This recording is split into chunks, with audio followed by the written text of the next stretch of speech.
الحمدللہ ماہ میلاد مصطفیٰ ہمارے درمیان موجود ہے۔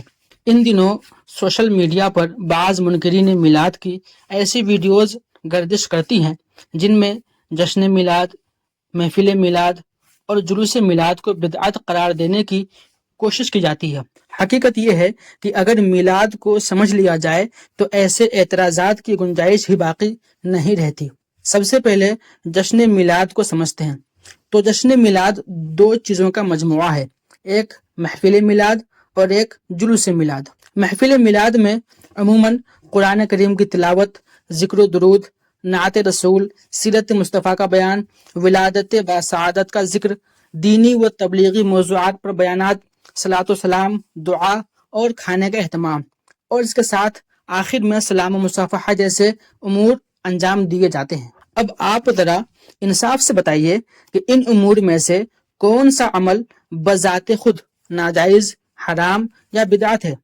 قرآن کی تلاوت، ذکر و درود، نعت رسول، سیرت مصطفیٰ کا بیان، دعا، صلاۃ و سلام، دینی نصیحت اور کھانا کھلانا، یہ سب کام اپنی اصل کے اعتبار سے شریعت سے ثابت اور جائز اعمال ہیں۔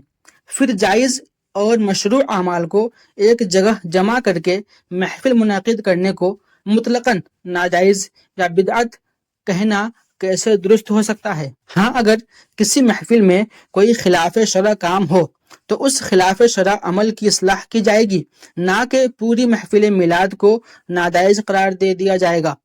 مثال کے طور پر نکاح ہی کو لے لیجئے کہ نکاح ایک جائز اور مستحب عمل ہے، مگر آج کل بہت سے نکاحوں میں گانے باجے، ڈانس، ڈی جے، رقص، بے پردگی اور دیگر خلاف شرع امور پائے جاتے ہیں۔ تو کیا ان خرافات کی وجہ سے ہم نکاح کو ناجائز قرار دے دیں گے؟ ہرگز نہیں۔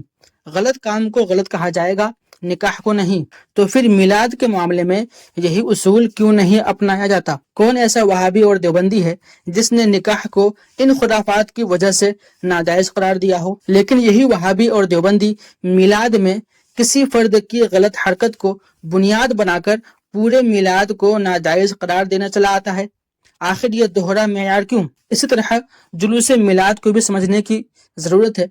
جلوس دراصل اظہار محبت اور خوشی کا ایک اجتماعی طریقہ ہے۔ اگر مسلمان نعت و درود پڑھتے ہوئے ادب و احترام کے ساتھ اور نماز کا وقت آئے تو نماز کی پابندی کرتے ہوئے اور کسی خلاف شرع کام کے بغیر حضور اکرم صلی اللہ علیہ وسلم کی محبت کا اظہار کرتے ہوئے جلوس نکالتے ہیں تو اس میں فی نفس ہی کیا قباحت ہے؟ البتہ اگر کہیں میوزک یا موسیقی یا رقص یا ناچ یا کوئی اور خلاف شرع حرکت ہو تو ہم بھی اسے درست نہیں کہتے، غلط کام کو غلط ہی کہا جائے گا۔ لیکن کسی غلط کام کی وجہ سے محفل میلاد اور جلوس میلاد کو ہی ناجائز قرار دے دینا کہاں کا انصاف ہے؟ لہذا پہلے میلاد کو سمجھیں پھر حکم لگائیں۔ صرف کسی ایک شخص کی غلطی کو بنیاد بنا کر محبت رسول کے ان جائز اجتماعات کو بدعت اور ناجائز قرار دینا انصاف نہیں، خباثت ہے۔